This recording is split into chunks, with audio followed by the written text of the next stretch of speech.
it's that time again. Back here with the Jeep.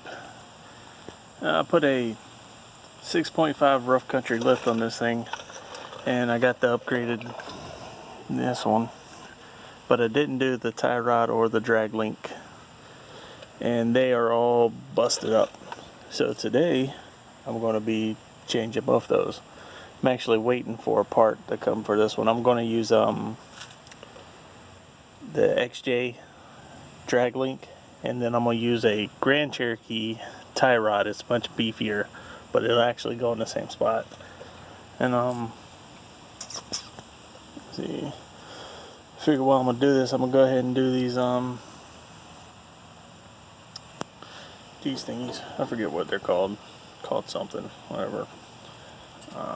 But go ahead and do these, cause you know, why not?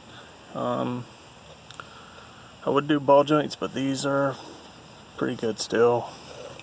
There's actually no play. I don't really have to replace these, but I'm going to. And yep. So anybody needs to know how you do this. Take your tires off.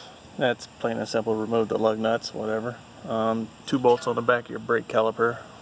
You know, I think they were a 13 mil. Take those out, pull the caliper off, and I just use a bungee cord to, you know, hold it to there so it doesn't mess with the brake lines any. Did the same thing on the other side. All these bolts, Carter pins, they're 19 millimeter. Pull out your pin and get a breaker bar and get the loosen them. Take those out. Take this one out. There's one on the other end, and then you have to take the one up there that connects to the steering out. Take your what do they call this thing? Steering something. I don't know. I forget. I just got off work and I'm gonna spend the next 4 or 5 hours messing with this crap, so don't remember the names I have. Just know how to work on it. Steering stabilizer. Duh. Let's see. I should take those out and get those. I have to go back to advance, pick up 2 of these. And I'm also going to change the diff fluid in that one because I've never done it yet. Put new diff fluid in there. So yeah, I'm going to take that off and we'll get back to you after that.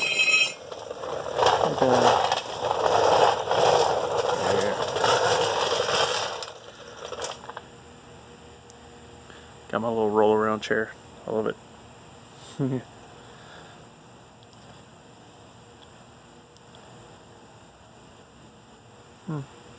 Yeah, so we'll get back to you. I don't know if you can see this. The sun is just beaming down, but got everything took off, getting ready. I already put the new drag link on. This is the original Cherokee link for anybody that wants to do this. I went and got a new one. It wasn't expensive. And the one got a new shock from Rough Country. It's their N3 steering stabilizer. Mounts right here, there. Then I went and got a 98 Grand Cherokee tie rod, and it's going to go from here to here. And it's about the same size as this, which makes it about double the size of the original factory tie rod for a Cherokee. And it's basically a really good upgrade, and I think it's $20 less than getting the original Cherokee tie rod for some reason, or it was at my O'Reilly's. And yep, I'll change the diff fluid while I was at it and ground off all the crud that was on top of there, cleaned it up.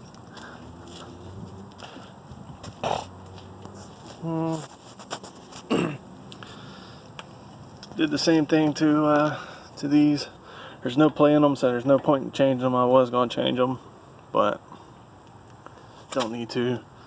Cleaned off a lot of, you know, the rust and crap that was on this. Yeah. Brake pads are still really good. I did those, I think, a year or so ago.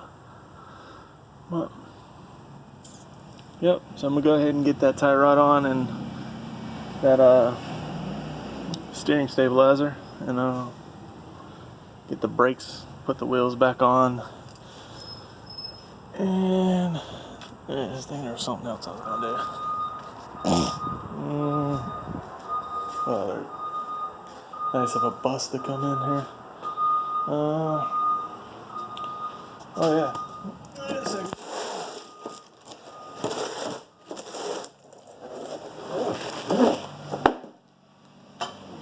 Give y'all a little bit of a visual. What's that? No.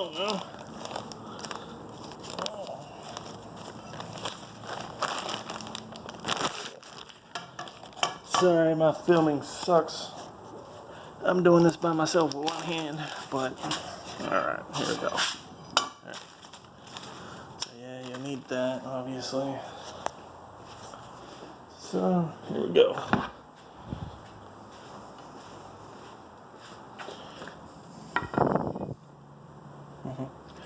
Alright. So, original Jeep tie rod, right here. And as you can see, Grand Cherokee one, much beefier. Also, 20 bucks less. As you can tell, these are pretty much destroyed. But, and the tube in here is just like real hollow. It's not thick at all, like you can see. I don't know how well y'all can see there, but not much metal to these at all. And then, you don't even really wheel that Jeep. That's not really what we intended it for, is we take it camping. And most of the places we go camping, you know, you have to get back there. So that's pretty much why I'm building this. But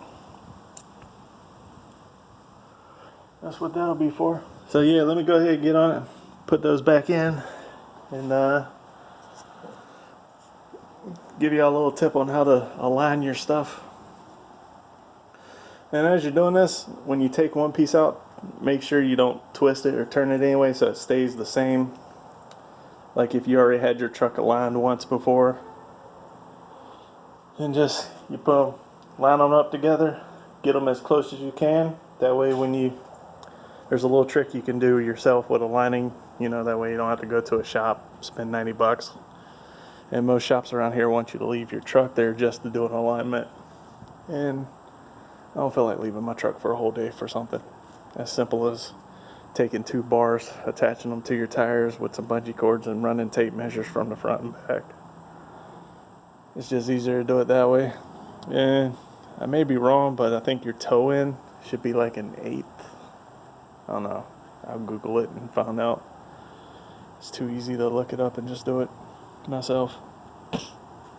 And set your toe in how, you know, however they say that. I think it's an 1/8 of an inch in. I don't know, but alright, throw all that stuff back in. We'll get back to you later. So we're back at it after quite a few cuss words and running back and forth to AutoZone 15 times because they kept giving me the wrong part. Here we go. It's all done. So yeah, words of advice to the wise. When you do this, if you're getting the parts brand new, which you probably should anyway, you shouldn't get used, you know, from the junkyard. I mean, it'll work, but with everything brand new, make sure you get the right parts while you're there, because I don't know if it's something with the warehouse for the hub store where I live, but they keep putting the wrong parts in the boxes. I mean, you should check them before you leave anyway, but, you know, I put a lot of faith in people doing their jobs correctly, but I guess, you know, it's too much faith. But yeah, I like it. Rides a lot stiffer than it did. And the steering wheel's no longer really loose or nothing. And Yeah, so anybody needs to know, the you can get use your original drag link for the Cherokee, and the Grand Cherokee one goes right into it. If you want to switch this into the front, if you're worried about it rubbing on the bolt back there, you can drill out this side a little bit and switch it around, and it'll go directly into there. Then you know, go get your truck aligned or do it yourself. Yay, a train! But yeah,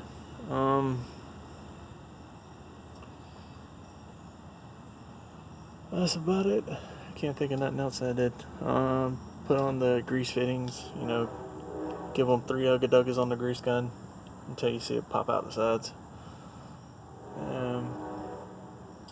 Yeah. If you have any questions, you know, ask in the description below.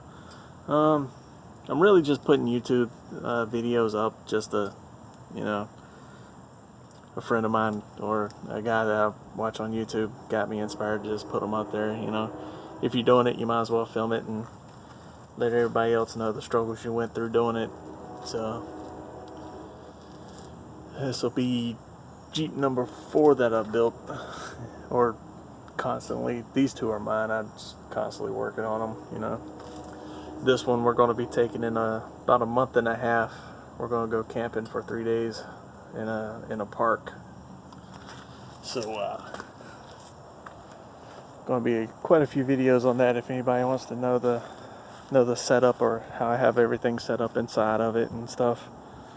Just let me know. I'll do a video, you know, where I mounted the air compressor, where the extra gas, water, you know, chairs, tents, and all that stuff's gonna be. And yeah. See y'all guys later.